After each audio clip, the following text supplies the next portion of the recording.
ക്യുസാറ്റിന്റെ candidate response sheet കിട്ടിയിട്ടുണ്ട്. അതായത് നിങ്ങൾ അറ്റൻഡ് ചെയ്ത ക്വസ്റ്റ്യൻസ് ഏതൊക്കെയാണ് ശരി, ഏതൊക്കെയാണ് തെറ്റ്, എന്തൊക്കെയാണ് നിങ്ങൾ അറ്റൻഡ് ചെയ്യുന്നുള്ളത് കിട്ടിയിട്ടുണ്ട്. നിങ്ങൾക്ക് എന്തെങ്കിലും ഒബ്ജക്ഷൻ ഉണ്ടെങ്കിൽ അത് വയ്ക്കുകയും ചെയ്യാം. അപ്പൊ നിങ്ങൾക്ക് ചെക്ക് ചെയ്യാം. നിങ്ങളെ കാൻഡിഡേറ്റ് പോർട്ടലിൽ ലോഗിൻ ചെയ്തിട്ട് നിങ്ങൾ ഹാൾ ടിക്കറ്റ് ചെയ്യുമല്ലോ, അതായത് നിങ്ങൾ ഡീറ്റെയിൽസ് കഴിഞ്ഞ് ഹാൾ ടിക്കറ്റ് കഴിഞ്ഞിട്ട് അടുത്ത് ഇതിനകത്ത് നിങ്ങളെ റെസ്പോൺസ് ഷീറ്റ് കിടപ്പുണ്ട്.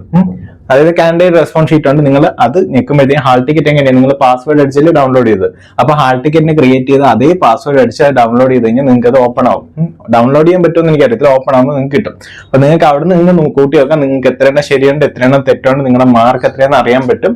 അത് മാത്രമല്ല നിങ്ങളുടെ മാർക്ക് ഇതിനകത്തൊന്ന് കമന്റ് ചെയ്യാൻ പറ്റുമെങ്കിൽ എനിക്കൊരു ഐഡിയ കിട്ടും, ഏകദേശം എത്ര മാർക്ക് വന്നു കഴിഞ്ഞാൽ ഇങ്ങനെ റാങ്കിലോട്ട് വരും എന്നുള്ളൊരു പ്രഡിക്ഷൻ എനിക്ക് പറയാൻ പറ്റും ചിലപ്പോൾ അടുത്ത ദിവസം തൊട്ട് തന്നെ. അപ്പൊ നിങ്ങൾ ഏകദേശം മാക്സിമം നോക്കുക, നിങ്ങളെ റെസ്പോൺസ് ഷീറ്റ് വന്നിട്ടുണ്ട്, നിങ്ങൾ അത് ചെക്ക് ചെയ്യുക, കൂട്ടി നോക്കുക, നിങ്ങൾക്ക് എത്ര മാർക്ക് കിട്ടിയെന്ന് അറിയാൻ പറ്റും. അങ്ങനെയാണെങ്കിൽ ചിലപ്പോൾ അടുത്ത ആഴ്ച കൊണ്ട് റിസൾട്ട് വരാനും പോസിബിലിറ്റി ഉണ്ട്. കാരണം പെട്ടെന്നാണ്, കഴിഞ്ഞ ഇത്തിരി സമയം എടുത്താൽ വന്നത്, ഇവിടെ ഇപ്പൊ പെട്ടെന്ന് തന്നെ വന്നതിന് ശരിക്ക് മിക്കവാറും നിങ്ങളുടെ റിസൾട്ട് അടുത്ത ആഴ്ച തന്നെ വരാൻ ചാൻസ് ഉണ്ട്.